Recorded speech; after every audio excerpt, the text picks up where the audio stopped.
성도 여러분, 오늘 저희는 선택에 관한 이야기를 해보려고 합니다. 선택. 인생은 선택의 연속이라고도 하시는데 정말 많은 선택들을 하면서 살잖아요. 특별히 저희 교회는 공간 이전을 하면서도 엄청나게 많은 선택을 합니다. 이 블라인드 하나도 지금 아직 못 결정한 이유는 어떤 블라인드를 어떤 커튼을 어떻게 할지 이런 것들을 결정하려다 보니까 앞서서 많은 선택의 문제들이 있어서 그거 하다가 이제 아직 못 해갖고 이러고 있는 거고, 여기 의자도 마찬가지예요.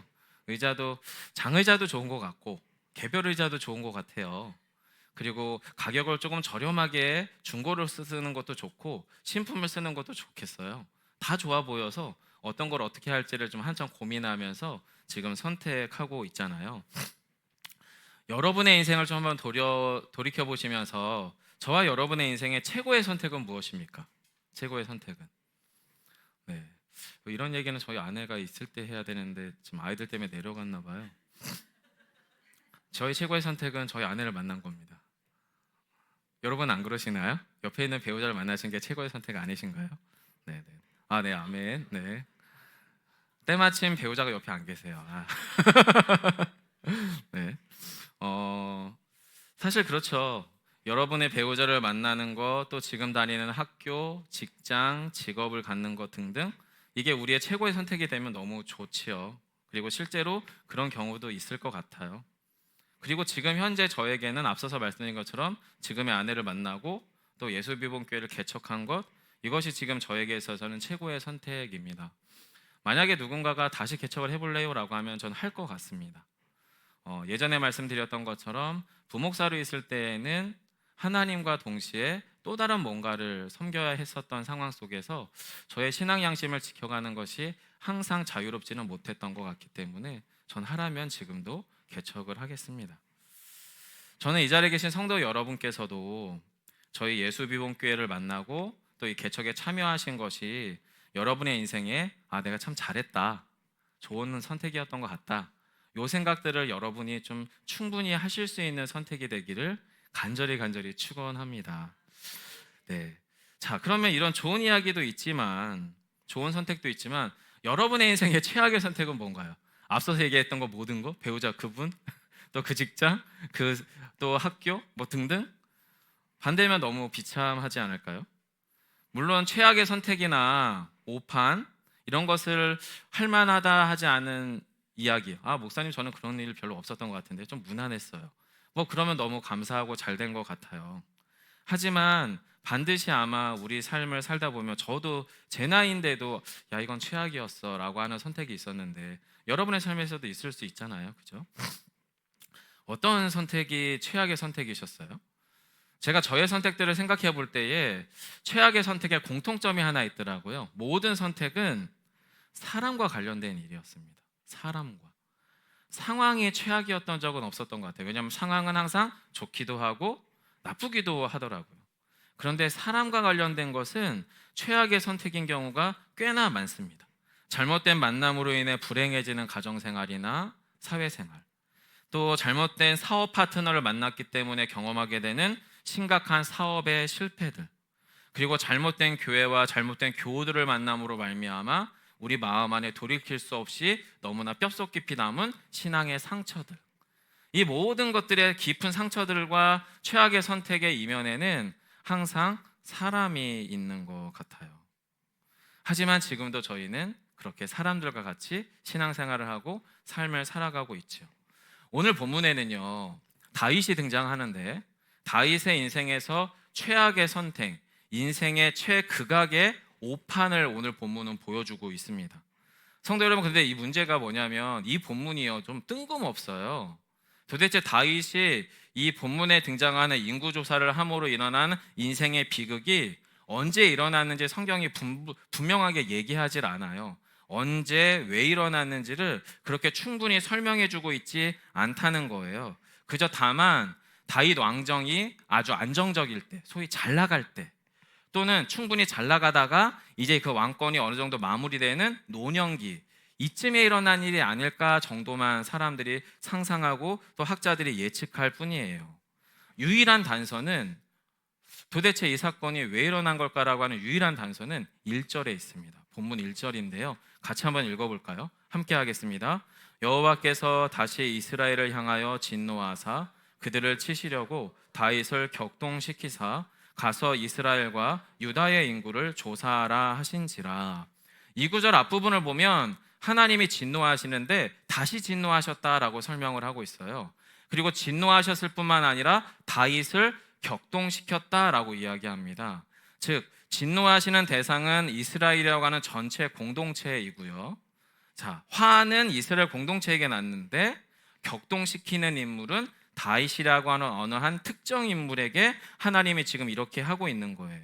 자, 근데 여러분 성경을 유심히 읽어나가다 보면요, 다윗의 이 치명적인 오판, 최악의 선택은 두 가지 조건이 구비될 때 일어납니다. 두 가지 조건. 오늘 본문을 기초로 볼 때. 첫 번째는 죄악의 축적입니다. 하나님 보시기에 싫어하시는 죄와 악이 그의 삶에 또는 그 공동체, 그 가정과 교회, 그 어떤 사회 집단 안에 쌓여가기 시작할 때 하나님의 진노와 격동이 일어나더라고요. 그리고 두 번째 조건은 뭐냐면 바로 그 악이, 그 죄악이 쌓여서 분출할 때 일어납니다. 이제 차고 넘쳐서 흘러 넘치게 되는 거죠. 그때 하나님의 진노와 격동이 일어나고 있다는 거예요. 자, 그런데 하나님께서 다윗을 격동하신 출발점이 뭐라고 얘기하냐면 다윗 때문이 아니라 이스라엘을 향한 하나님의 진노 때문이다라고 이야기하고 있잖아요. 자, 그러면 생각해 보시자고요. 하나님이 하나님의 백성들에게 또는 성도들, 저와 여러분에게 하나님은 언제 진노하실까요? 여러분은 여러분의 자녀들한테 언제 화가 나세요? 공부 잘할 때? 말 너무 잘 들을 때? 아니면 정말 원하는 직장에 딱딱 취업하고 결혼도 잘할 때 화가 나세요? 아니죠. 반대죠. 우리가 원하는 대로 잘 안 될 때, 달리 말하면 우리가 기대하고 소망하는 대로 되지 않을 때잖아요. 하나님도 비슷해요. 하나님의 백성이면 하나님의 백성다워야 되는데 하나님의 백성이 하나님의 백성답지 않을 때 진노하시겠죠. 하나님의 자녀가 하나님의 자녀답지 않을 때 진노하시는 거예요. 즉 오늘 본문에서 이스라엘 향해서 다시 진노하셨다는 것은 하나님의 소망하고 기대하는 이스라엘 백성 공동체의 영적 상태가 있어요, 성도 여러분. 근데 그게 이스라엘 가운데 안 나타나는 거예요. 그리고 그것이 축적되기 시작하는 거예요. 그리고 그것이 흘러넘치기 시작하는 거예요. 그 상태에 대해서 하나님이 어떻게 해요? 진노하셨고 다윗을 격동시켰다라고 하는 거예요. 자, 근데 성도 여러분, 이 하나님의 백성답지 않음은 반복되는 경향이 있어요. 한번 그러면 계속 그렇게 돼요. 그리고 지속되는 경향이 있어요. 아주 잠깐 하다가 멈추지 않아요. 한번 그렇게 하나님에 대해서 하나님답지 못함, 하나님의 백성답지 못함이 우리 안에 들어오면 그게 계속 반복되고 끊이지 않고 지속되고 게다가 앞서서 말씀드린 것처럼 축적되는 경향이 있어요. 그러다 보니까 그 모든 죄악들이 축적되면서 어떤 일이 일어나냐면 자기 관찰과 자기 반성이 멈춰지게 됩니다. 한마디로 이거 아닌 것 같은데 이 생각이 이제 필요 없어지죠. 이렇게 하지 말아야겠는데 이런 생각조차가 불필요하게 느껴져요. 즉 자기 관찰과 자기 반성이 멈춰지게 된다는 거예요. 그때 성경은 뭐라고요? 하나님께서 예전에 진노하셨듯이 다시 진노하셨다라고 지금 묘사하고 있는 겁니다. 자, 그러면 이스라엘 향해서 진노하셨는데 왜 다윗을 격동시킬까요? 왜 한 사람을 통해서 격동을 통해서 이런 심판의 이야기들을 이뤄내고 있을까요? 여러분, 여기서 도대체 격동이라고 하는 게 뭘까요? 격동. 쉽게 이해하자면 이런 겁니다. 화가 났어요, 제가. 근데 하나님이 제가 화난 상태를 내버려 두시는 거예요. 저를. 그럼 제가 화난 상태로 내버려 두면 여러분 어떤 비극이 일어날까요? 목사로서 목사답지 않은 게 계속 반복될 거예요. 가정에서 남편과 아버지다워야 되는데 가정에서 아버지답고 남편답지 못함이 계속 일어날 거예요. 사회생활 어느 곳곳에서도 저는 저의 다움을 또는 하나님의 백성다움을 유지하지 못하게 될 거예요. 격동은 그런 거예요. 화날 때 그냥 화 내도록 하나님이 내버려 두시는 거예요. 그리고 심각한 판단 오류가 일어났어요. 그런데 그 판단 오류가 일어난 상태에서 전혀 문제의식이 못 느껴지게 그냥 하나님이 내버려 두시는 거예요. 우리가 오판하고 잘못 결정했는데 하나님이 그냥 두시는 거죠. 그냥 그 상태 그대로 내버려 두시는 거예요. 마치 콘크리트가 양생이라고 하는 과정을 통해 딱딱하게 굳어지듯이 한번 부어져 있는 콘크리트를 내버려 두면 딱딱하게 굳어지듯 격동이라는 것은 다윗의 마음에서 뭔가가 일어났는데 그게 그냥 그대로 일어나도록 내버려 두시는 상태예요. 자, 그때 어떤 비극이 일어나냐면 매우 심각하고 파괴적인 오판이 일어나게 됩니다. 그게 여러분 2절입니다. 2절을 한번 같이 읽어보겠습니다. 함께합니다. 이에 왕이 그 곁에 있는 군사령관 요압에게 이르되 너는 이스라엘 모든 지파 가운데로 다니며 이제 단에서부터 부엘세바까지 인구를 조사하여 백성의 수를 내게 보고하라 하니. 자, 왕이 명령합니다. 왕은 명령하는 사람입니다. 지시하는 사람이고요. 왕의 명령을 들은 그 국가에 있는 모든 구성원들은 어떻게 해요? 순종해야 되죠. 그 명령에 복종해야 되죠. 그게 왕은 명령하는 사람이고 그 부하 군사령관 요압은 어떻게 해요? 충성스럽게 명령에 복종해야 되는 사람이죠. 자, 그래서 명령한 거예요. 뭐라고 얘기했냐면 인구조사해라. 이스라엘의 지금 절대 군주입니다. 압도적 권력을 갖고 있습니다. 그리고 태평성대의 가장 유명한 성군이기도 합니다. 다윗은. 다윗의 웬만한 결정은 틀리지 않았습니다. 자, 다윗은 그렇게 명령한 거예요. 자, 근데 자기 백성을 자기가 인구조사하라고 명령하는 게 왜 문제가 될까요? 할 수 있는 거 아닐까요? 오늘날 우리 현대국가에서도 여러분 인구조사라고 해서 센서스라고 해서 합법적이고 정당한 인구조사를 모든 현대국가들도 다 정기적으로 합니다. 우리나라도 하죠. 왕이 할 수 있는 거예요. 대통령과 행정부가 센서스를 하듯이 왕이라면, 고대 국가의 왕이라면 할 수 있는 거예요. 자, 그런데 보통의 고대 국가에서의 인구조사는 크게 두 가지 때 일어납니다. 첫 번째는 전쟁을 일으킬 때 전쟁에 참여할 수 있는 연령대의 장정들의 인구를 조사할 때, 바로 전쟁 준비를 위한 상황에서, 또는 대규모의 세금이나 재정 확보가 필요한 상황에서, 보통 아주 위급한 상황이나 전시 상황에서 그렇게 인구조사를 하거든요. 자, 할 수 있는 거죠. 그리고 총사령관 요압의 말을 봐도 해도 아무 문제가 없어요. 왜냐하면 요압의 말을 들여다보면 지금 다윗에 대한 여론이 거의 100%예요. 예, 지금 저희 나라 정권은 이 여론의 그 인지 뭐랄까요? 하여튼 퍼센티지가 많이 낮잖아요, 지지율이. 하지만 지금 다윗은 최상이에요. 뭘 해도 돼요. 백성들이 너무나 호의적이고, 그리고 다윗을 너무 좋아해요. 그리고 다윗의 왕권에서 살아가는 걸 너무 행복해하고 있거든요. 자, 그러면 전시 상황도 아닙니다. 그리고 아주 급하게 세금을 걷어들이는 거나 재정 확보를 통해서 아주 위급한 상황에서 인구조사가 필요한 상황도 아니에요. 그러니까 외부적으로 인구조사를 할 어떤 이유도 없는데 지금 다윗이 인구조사를 하고 있는 거예요. 왜 그럴까? 이 모든 외부적 상황이 괜찮은데 그것을 무릅쓰고 인구조사를 해야 될 이유가 뭘까? 성경을 유심히 들여다보면 이유는 한 가지밖에 없습니다. 성도 여러분, 자기 만족과 자기 과시 때문이더라고요. 사람은 은근히 자기를 과시하고 자기 만족대로 행하는 것을 즐겨하는 사회적 동물이거든요. 다윗도 마찬가지였던 것 같아요. 격동했어요. 뭔가 다윗의 마음에 뭐가 들어왔어요. 이유는 알 수 없는데 그게 너무 커지고 중요해졌어요. 그래서 인구조사를 해야겠다는 강력한 욕망이 그를 막 끌고 가고 있어요. 자, 4절과 8절 구절을 한번 보겠습니다. 같이 한번 본문을 볼까요? 함께 합니다. 시작. 왕의 명령이 요압과 군대 사령관들을 재촉한지라 요압과 사령관들이 이스라엘 인구를 조사하려고 왕 앞에 물러나. 8절입니다. 그들 무리가 국내를 두루 돌아 9달 20날 만에 예루살렘에 이르러 요압이 백성의 수를 9절이요. 요압이 백성의 수를 왕께 보고하니 곧 이스라엘에서 칼을 빼는 담대한 자가 80만 명이요 유다 사람이 50만 명이었더라. 여러분, 여기서 재촉했다, 4절에 재촉했다는 말이 이런 거예요. 야, 너 지금 그 명령 안 지키면 나 가만히 너 안 둔다 라고 하는 강력한 권고와 협박을 포함한 재촉입니다. 이걸 달리 말하면 어떤 거죠? 충성심 테스트죠. 자, 요압, 인구조사 해야 될 것 같아. 자, 한번 해봐. 너가 보여줄 수 있는 최대치의 충성심을 나한테 보여줘. 그럼 내가 너에 대해서 판단해 줄게. 이 논리가 지금 재촉한다는 거예요. 자, 요압은 선택의 여지가 없죠. 또 원래 충성스러운 사람이죠. 그러니까 최선을 다합니다. 했더니 결과가 너무 좋아요.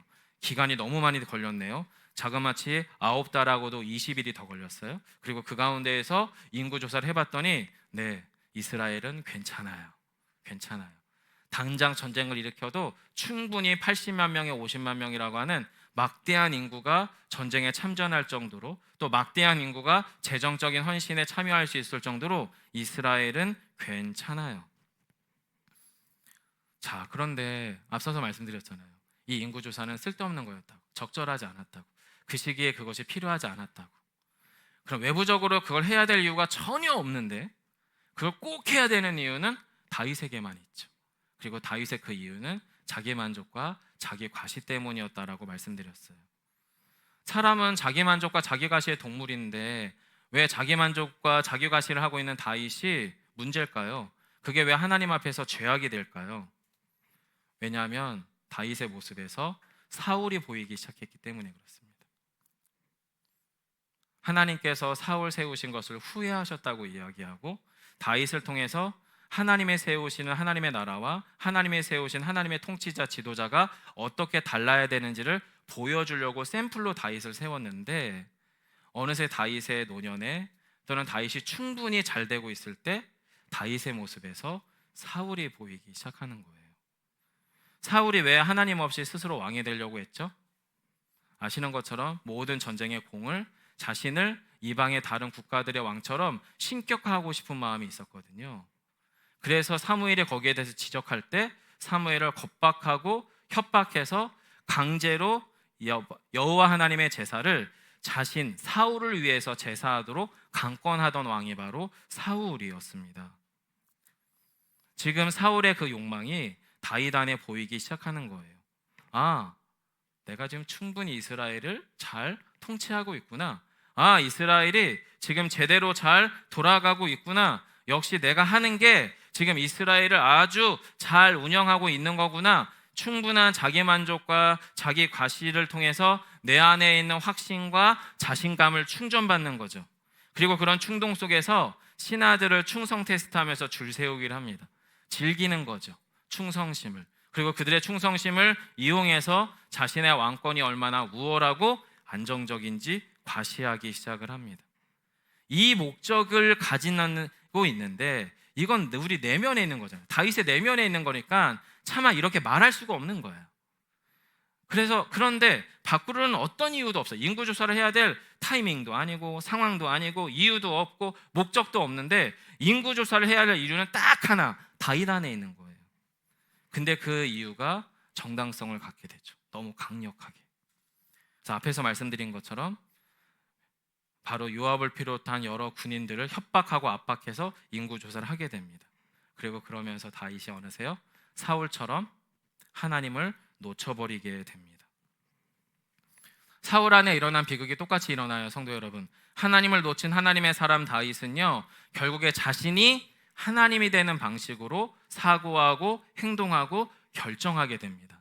왜냐하면 더 이상 하나님이 날 안 지켜주시니까, 더 이상 하나님이 불필요하니까, 하나님께 물을 필요가 없으니까 내가 하나님이 돼서 내 인생을, 내 가정을, 내 형편을, 내 나라를 안전하게 해야 되잖아요. 그리고 완전하게 만들어야 되잖아요. 자, 그렇게 사고하고 행동하면 행동할수록 어떻게 해요? 점점점 하나님은 멀어지고 점점점 하나님은 불필요해지고 내가 하나님이 돼야 될 더 많은 지식, 더 많은 힘, 더 많은 영향력, 더 많은 권력이 점점점 나한테 필요해질 수밖에 없죠. 왜요? 내가 하나님 노릇을 해야 되니까. 지금 다윗이 그 상황까지 가고 있는 거예요. 근데 여러분, 다윗의 그런 모습에 대해서 누가 다윗 왕이요 그거 잘못된 거예요 라고 말할 필요가 없어요. 왜요? 다윗은 지금 잘 되고 있거든요. 잘 되고 있어요. 모든 것 위에 설령 군림한다 하더라도 다윗이 그런다고 뭐라고 할 사람이 없어요. 사실 어느 정도의 승리와 성공을 경험한 많은 사람들이 종종 이렇게 돼버리고 있거든요. 다윗은 앞에 서서도 잘 성공적으로 갔으니까 이 인구조사도 우리가 볼 땐 좀 아니겠지만 하나님께서 이렇게 하라고 하셨겠지, 아니면 다윗은 지금까지 성공했으니까 이 결정도 성공적이겠지, 그러면서 따라가게 될 수밖에 없는 거예요. 문제는 자기 안에서 출발되기 때문에 자기 안에서 조정이 되지 않으면 이 비극은 계속 굴러가는 자전거처럼 가게 된다라는 겁니다. 자, 그렇게 다윗이 끝까지 갈 때 하나님의 다윗의 이 충동을 멈춰 세우세요. 얼마나 이 충동이 무모하고 위험하며 그리고 순식간에 모든 것을 파괴적으로 만드는지, 그리고 다윗이 얼마나 무기력한지를 깨닫게 하십니다. 인구조사가 다 맞춰지고, 그리고 80만 그리고 50만의 대군사가 일어날 수 있다는 걸 충분히 들은 후에 묘하게도 다윗이 어떻게 해요? 자책했다, 후회했다, 회개했다라고 이야기가 나와요. 그리고 나서 갓선지자를 통해서 하나님이 다윗에게, 자, 그러면 너가 왕으로서 한번 선택해봐라, 선택지를 3개를 주마 라고 이야기한 게 본문 12절로 15절입니다. 좀 길지만 함께 읽어보겠습니다. 함께 합니다. 가서 다윗에게 말하기를, 여호와께서 이와 같이 말씀하시기를, 3가지를 보이노니 너를 위하여 너는 그 중에서 하나를 택하라. 내가 그것을 내게 행하리라 하셨다 하라 하시니, 가시 다윗에게 이르러 아라되 땅에 7년 기근이 있을 것이니까, 혹은 왕이 왕의 원수에게 쫓겨 석 달 동안 그들 앞에서 도망하실 것이니까, 혹은 왕의 땅에 사흘 동안 전염병이 있을 것이니까, 왕은 생각하여 보고 나를 보내신 이에게 무엇을 대답하게 하소서 하는지라. 다윗이 갓에게 이르되 내가 고통 중에 있도다. 청하건대 여호와께서는 국률이 크시니 우리가 여호와의 손에 빠지고 내가 사람의 손에 빠지지 아니하기를 원하노라 하는지라. 이에 여호와께서 그 아침부터 정하신 때까지 전염병을 이스라엘에게 내리시니 단에서부터 부엘세바까지 백성의 죽은 자가 7만 명이라. 여러분, 이 구절에서 이상한 점 안 느껴지십니까? 다윗은 보통은 하나님께 기도하는 사람이었습니다. 근데 지금 갓선지자가 뭐라고 얘기하냐면, 왕이시여, 하나님이 이 3가지 선택지를 주셨고요, 잘 생각해 보시고 대답해 주세요. 다윗에게 기도해 보라고 하지도 않았고요, 다윗도 기도해 보고 이야기하겠다고 하지 않아요. 철저하게 하나님은 이제 주변 존재예요. 앞서서 회개했잖아요. 네, 회개했습니다. 그 회개, 자기가 할 수 있는 범위에 할 수 있는 수준의 회개예요. 찝찝하니까, 불안하니까, 뭔가 확실히 잘못된 게 느껴지니까 회개했어요. 그리고 하나님의 선택지를 줬어요. 생각해 보래요. 자, 근데 여러분, 다윗이 변하지 않았다는 것을 어떻게 알 수 있느냐? 여러분, 14절이에요. 14절을 다시 한번 볼까요? 다윗이 갓에게 이르되 내가 고통 중에 있도다. 청하건대 여호와께서는 국률이 크시니 우리가 여호와의 손에 빠지고 내가 사람의 손에 빠지지 아니하기를 원하노라. 여러분, 여기서 여호와의 손과 사람의 손의 차이를 좀 느끼시겠습니까? 다윗이 뭐를 결정하는 거예요? 내가 왕으로서 이스라엘을 통치하고 문제를 해결하는 왕이에요. 자, 근데 생각을 해봤더니 내 땅에서 7년 동안 대기근이 온다? 이거 너무 고통스러운 일이에요. 너무 고통스러운 일이죠. 그리고 내가 또 사울 왕에게 쫓기는 것을 한 근 2년 또 5년 가까이 쫓겼는데 또 3개월 동안 또 쫓기라고? 이거 너무 싫은 거예요. 너무 싫은 거예요. 그래서 뭐를 선택합니까? 그래, 내 땅에서 3일 정도 전염병이 도는 거는 그래도 어느 정도 좀 처리가 가능하고 해결이 가능하지 않을까? 데드라인이 있으니까 3일만 죽어라 고생하면 되니까. 이제 다윗의 머리가 움직이는 겁니다. 기도하지 않아요. 묻지 않아요. 말 그대로 생각하는 거예요. 뭐가 나한테 덜 위험하고 무엇이 나한테 더 안전한지. 그리고 이렇게 기도하는 거예요. 뭐라고요? 하나님은 긍휼하시니까, 하나님은 나를 사랑하시니까, 하나님은 나를 잘해주시니까 하나님이 이번에도 나한테 잘해주실 거야 라고 지금 이야기하고 있는 거예요. 무슨 이야기입니까? 내가 중요한 거예요. 다윗이 내가 중요해졌어요. 이스라엘이 중요해지지 않았고 하나님이 중요해지지 않았고 내가 중요해졌어요. 물론 사울 정도는 아니었죠. 사울은 어느 정도까지 중요했냐면 자신이 다윗을 죽이면서까지라도 내가 왕이 되어야 할 만큼 사울은 자기가 왕 되는 것이 너무 중요했어요.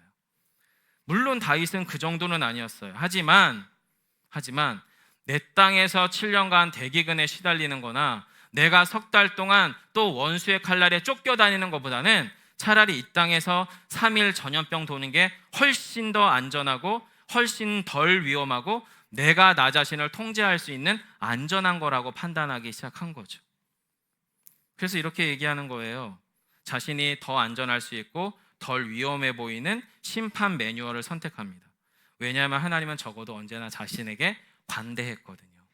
관대했어요. 좋은 하나님이세요. 맞습니다. 친절한 하나님이셨고요. 다윗이 기도할 때마다 만나주시는 정말 사랑이 많으신 하나님이셨어요.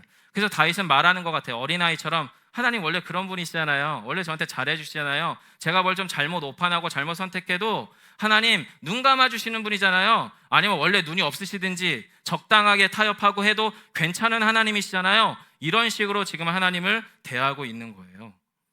그러니까 이번에도 좀 그렇게 해주세요. 근데 성도 여러분, 이번에 조금 상황이 달라요. 하나님이 침묵하고 인내하고 기다려주시는 상황이 아니에요. 다윗이 행한 오판의 결정적 이유는 뭐냐면 하나님이 이스라엘 공동체를 향한 공적 심판을 준비하기로 결정하셨다는 걸 다윗은 전혀 눈치채지 못했어요. 앞서서 말씀드렸잖아요. 이스라엘에게 진노하사. 이건 다윗의 문제만이 아니었거든요. 그럼 왕이면 어떻게 해야 될까요? 기도해야죠. 하나님께 물어야 되죠. 그리고 나서 깨달아야 돼요. 아, 지금 하나님이 우리에게 진노하신 상태구나. 그럼 어떻게 해야 돼요? 격동되는 게 아니라 격동의 마음을 하나님께 내려놓고 하나님 앞에서 중보자로 다윗이 서야 되죠.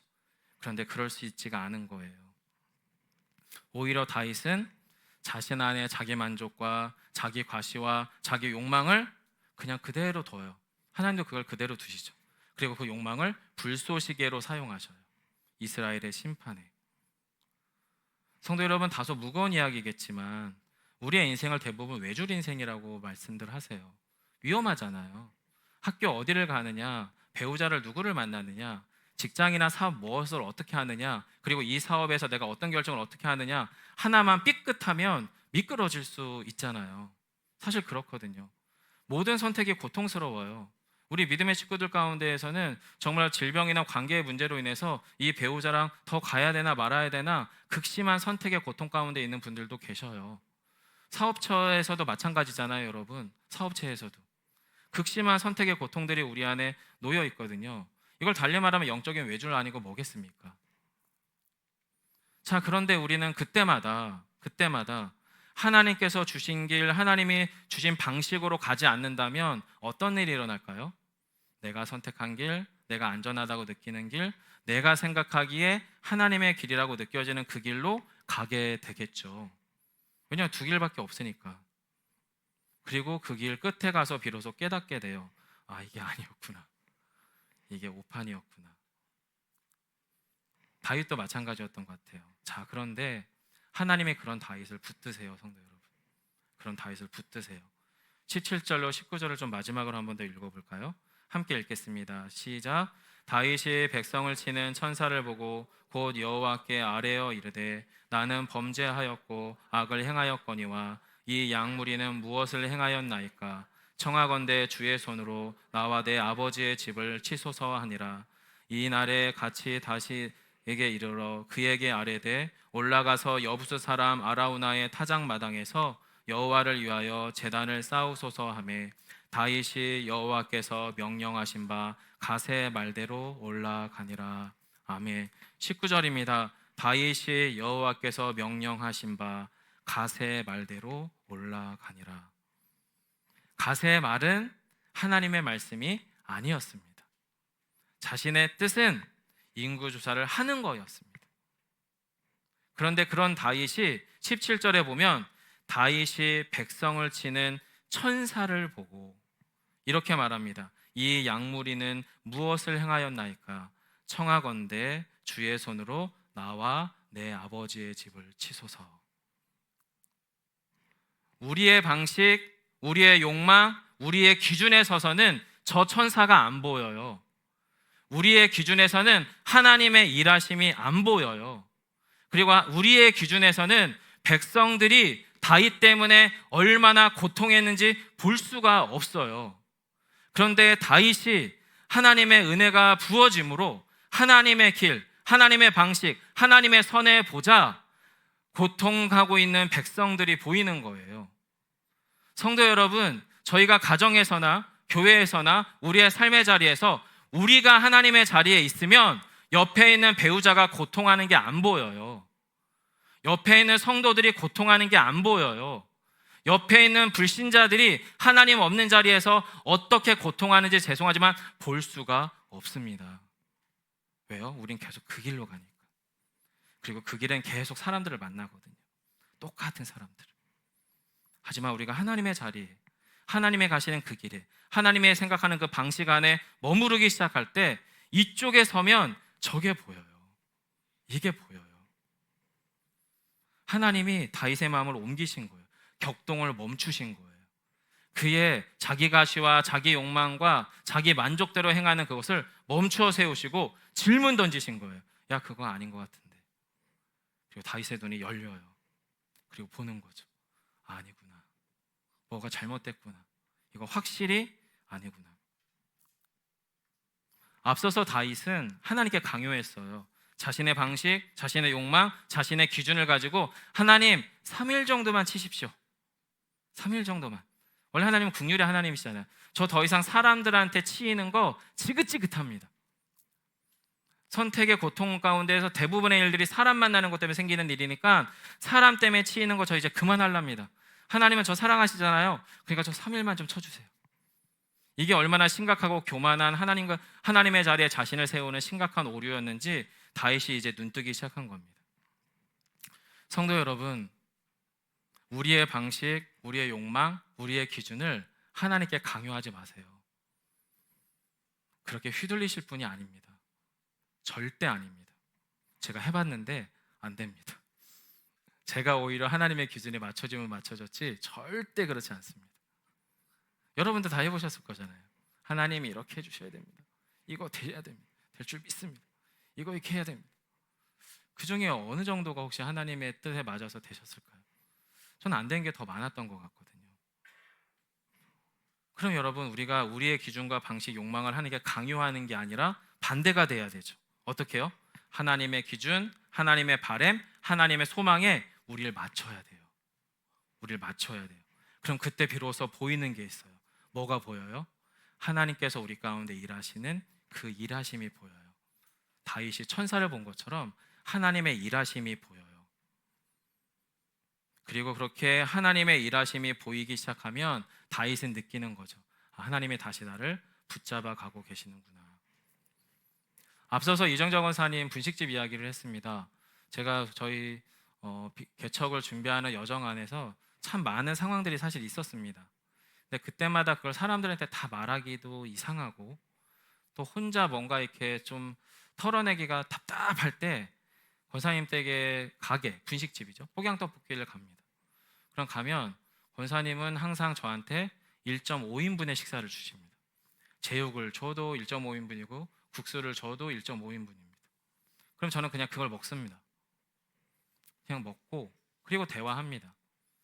대화한다기보다는 권사님의 소위 레파토리가 있어요. 당신이 이제 다치셨고 하나님을 어떻게 믿었고 내가 이 분식집에서 전할 게 예수밖에 없다. 그 얘기. 어떻게 보면 전에 계속 듣던 얘기겠죠. 근데 이제 그 얘기가 이제 저를 이렇게 세웁니다. 제 자리로, 저를 본래의 자리로 이렇게 돌이키는. 왜냐면 좀 지치니까 사람한테도 지치고 상황에도 지치고 개척의 스토리와 청빙을 같이 준비하는 상황에서도 지쳤고 뭐 여러 가지 지칠 때 이거 다 사람한테 얘기할 수도 없고 근데 거기서 그냥 그 밥을 먹고 권사님의 그 얘기를 듣고 그 조그만한 아주 작은 분식집에서 그 복음의 열망을 가지고 만나는 사람들한테 예수 이야기를 전하는 그 모습에서 그냥 힘을 얻고 다시 저는 본래의 자리로 섭니다. 저에게 있어서는 그런 과정이 여러 성도들하고 가정 안에서 있었어요. 여기 계신 몇몇 분들하고도 그런 대화 속에서 제가 조정되는 시간을 사실 가져요. 제가 여러분들을 신방하는 것 같아 보이지만 사실 여러분께서 저를 신방해 주십니다. 왜요? 제 마음이 계속 조정되거든요. 이런 상황인데 내가 정신 차려야지. 이런 상황에서도 하나님을 지키 붙드는데 같이 가야지. 그러면서 저도 신방을 받아요. 사랑하는 성도 여러분, 우리의 방식과 욕망과 기준을 하나님께 강요하는 시간을 좀 멈춰주시면 어떨까요? 그리고 하나님께 정말 진짜로 기도해 보시면 어떨까요? 기도해도 하나님이 얘기 안 해주시는데요. 그리고 하나님의 뜻이 먼저 어떻게 합니까? 기도 더 해보시면 압니다. 더 해보시면. 진짜 기도하면 결론이 어떻게 나냐면 하나님의 뜻대로 하옵소서까지 가거든요. 내 뜻이 죽고 하나님의 뜻만 살아요. 그럼 어떤 고민이 되냐면 어떤 선택지에서도 내가 하나님을 어떻게 드러낼까에 대한 질문으로 바뀝니다. 이 배우자랑 계속 가야 되나? 기도 끝까지 해보세요. 그럼 기도가 바뀝니다. 제가 이 사람을 위해서 하나님의 사람으로 무엇을 말하고 어떻게 행할지를 질문하게 하십니다. 내가 이 교회와 함께 가야 되나? 끝까지 질문해 보세요. 그럼 하나님의 질문을 바꾸실 거예요. 하나님, 제가 이 교회를 위해서 존재하는 게 아니라 이 교회에서 제가 하나님을 통해 하셔야 될 일이 뭔지를 여쭤보게 될 겁니다. 가정에서도 직장에서도 교회에서도 다 똑같습니다. 사랑하는 성도 여러분, 다윗은 하나님을 놓쳤지만 하나님은 다윗을 붙잡으셨습니다. 아주 바닥을 쳤을 때 거기서 다시 하나님을 붙잡았습니다. 하나님을 놓친 다윗을 하나님께서 어떻게 붙잡아 가시는지 오늘 본문은 저와 여러분 가운데 보여줍니다. 문제가 있죠. 하지만 그 문제 너머에 하나님이 보이기 시작하자 비로소 다윗은 나의 실체를 인정하고 하나님께 돌아갑니다. 하나님, 저를 치세요. 저의 집을 치세요. 양의 무리가 무슨 잘못이 있습니까? 무슨 잘못이 있습니까? 저를 치세요. 그리고 그때서야 하나님이 그 다윗을 본래의 자리로 돌이키세요. 과거 하나님을 몰랐던, 달리 말해서 과거 하나님을 놓쳤던 삶의 태도, 그 생각, 그 방식으로는 죄송하지만 하나님 알 수가 없습니다. 하나님 붙잡을 수도 없습니다. 오히려 하나님의 관점에서 바라보고 생각하고 질문해야 합니다. 그럴 때 비로소 우리는 하나님께서 우리를 통해 이루기 원하시는 그 아름다운 소망, 아름다운 은혜, 아름다운 비전에 참여하게 될 줄 믿습니다. 저는 우리 이 예수비본교회가 이 사마리 땅 가운데에서 우리의 이 선택이 신의 한 수가 되길 기도하고 있습니다. 신의 한 수가 되길. 그러려면 방법은 하나예요. 내가 원하는 사마리의 예수비본교회가 아니라 하나님이 원하시는 사마리의 예수비본교회가 되도록 저도 하나님 앞에서 계속 저의 중심과 위치를 둘게요. 그럼 여러분도 그 일을 똑같이 여러분의 가정과 여러분의 마음과 여러분의 신앙의 터전에서 그 여정들을 해주십시오. 그리고 거기서 같이 만나시자고요. 거기서 만나면 하나님이 그 안에서 행하셨던 일들을 같이 기쁨으로 고백할 때가 분명히 오며 또 오늘이 바로 그런 시간이 될 줄 믿습니다. 그 믿음 안에 함께 서가시는 저와 여러분 되시기를 간절히 축원합니다.